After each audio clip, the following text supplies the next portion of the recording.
سنو یہ بات کڑوی ہے لیکن سچ ہے۔ دنیا کے اکثر لوگ چاہے کسی بھی دھرم کے ہوں ایک ایسے گناہ میں ڈوبے ہوئے ہیں جسے وہ گناہ سمجھتے ہی نہیں، اور وہ گناہ والدین کی نافرمانی ہے۔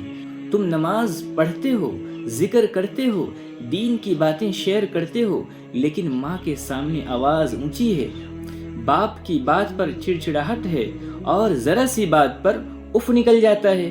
یاد رکھو قرآن نے جس اف سے منع کیا تم اس سے آگے جا چکے ہو۔ اللہ قرآن میں صاف صاف فرماتے ہیں اللہ کی عبادت کرو اور والدین کے ساتھ حسن سلوک کرو۔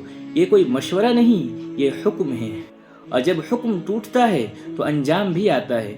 آج تم کہتے ہو میرے کام نہیں بنتے، برکت نہیں ہے، دل کو سکون نہیں، تو سن لو بہت سی نحوستیں نظر، جادو یا دشمن سے نہیں، ماں باپ کی بد دعاؤں سے آتی ہیں۔ رسول اللہ صلی اللہ علیہ وسلم نے صاف کہہ دیا والدین کی نافرمانی کبیرہ گناہ ہے۔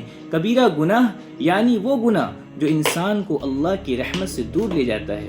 پھر بھی تم کہتے ہو میرا دل صاف ہے، میں برا انسان نہیں ہوں۔ دل صاف ہونے کا ثبوت یہ نہیں کہ تم بول کیا رہے ہو، بلکہ یہ ہے کہ تم والدین کے ساتھ کیسے پیش آتے ہو۔ ذرا خود سے پوچھو، کیا تم نے کبھی ماں کو روتے دیکھا ہے اپنی وجہ سے؟ کیا کبھی باپ نے خاموشی سے دل توڑنے والی بات سنی ہے تمہاری زبان سے؟ اگر ہاں تو سن لو، یہ کوئی معمولی بات نہیں، یہ وہ ظلم ہے جس کا حساب ضرور ہوگا۔ اور ایک تلخ حقیقت، ماں باپ زندہ رہتے ہیں تو ہمیں بوجھ لگتے ہیں، اور جب مر جاتے ہیں تو قبر پر جا کر رو کر کہتے ہیں کاش ایک بار اور بات کر لیتا، لیکن اس وقت نہ وقت لوٹتا ہے نہ موقع۔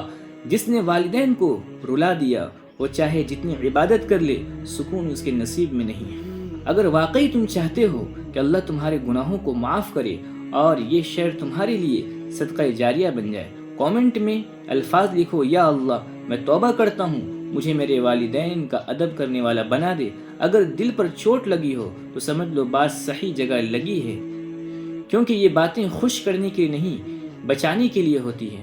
اللہ رب العزت ہم لوگوں کو اپنے والدین کی عزت و احترام کرنے کی توفیق عطا فرمائے، آمین یا رب العالمین۔